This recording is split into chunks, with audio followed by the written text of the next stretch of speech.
white-out du côté de Winnipeg.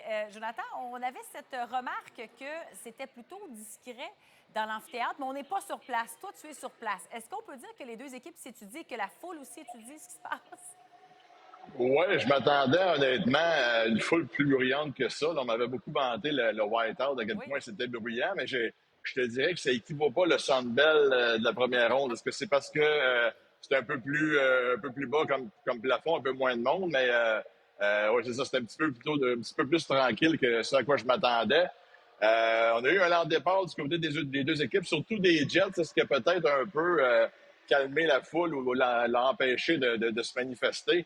Je te dirais que ça a pris, je pense, dans le fond, jusqu'à l'avantage numérique des Jets avant qu'on se remette en marche. Là, au premier TV timeout, je ne me trompe pas, c'était 9-0 les tirs au but pour Oui. les Stars. Là, mais heureusement que Connor Lebock semble avoir retrouvé sa confiance. Là, j'imagine que c'est la troisième période et les deux prolongations du septième match qui Ben, l'ont c'est ramené ça. parce que si c'est pas de lui, ça aurait peut-être été difficile la première pour les Jets. Là. Est-ce que, parce que les deux équipes ont remporté leur première ronde justement en match numéro 7, on n'a pas eu beaucoup de journées de repos. Ça peut jouer, ça aussi, dans l'énergie d'une équipe lors du match numéro 1 de la ronde suivante?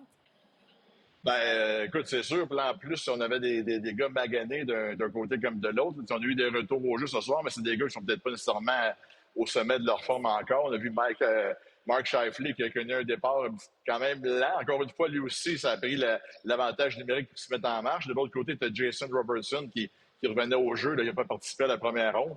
C'est quand même intéressant, là, même si c'est tranquille de son côté. Écoute, lui, il revient, c'est le joueur de en fait, c'est le premier buteur de l'équipe pendant la saison régulière, puis il se retrouve sur le troisième trio avec Wyatt Johnson, qui était le deuxième meilleur buteur de l'équipe. Donc, ça démontre aussi la profondeur des Stars et qui ont leur meilleur marqueur, dans le fond, sur le troisième trio. Oui. Et en terminant, est-ce que tu sens qu'il y a moins de pression maintenant sur les épaules des Jets? On les a sentis un peu nerveux. On voulait passer cette première ronde. Là, est passée la première ronde. Est-ce que tu sens qu'on est plus prêt à faire face aux Stars?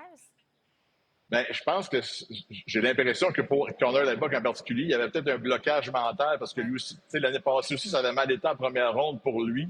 Il y avait eu des statistiques catastrophiques, là, un petit peu moins pire que cette année, mais ça avait encore été difficile. Donc, je pense que le fait qu'on ait passé cette étape mentale-là, là, je pense qu'on est prêt à aller de l'avant du côté des Jets et d'être délivrer la marchandise là, pour Lebock. Oui. Je te souhaite au moins un but du côté des Jets que tu vives le vrai white-out, Jonathan.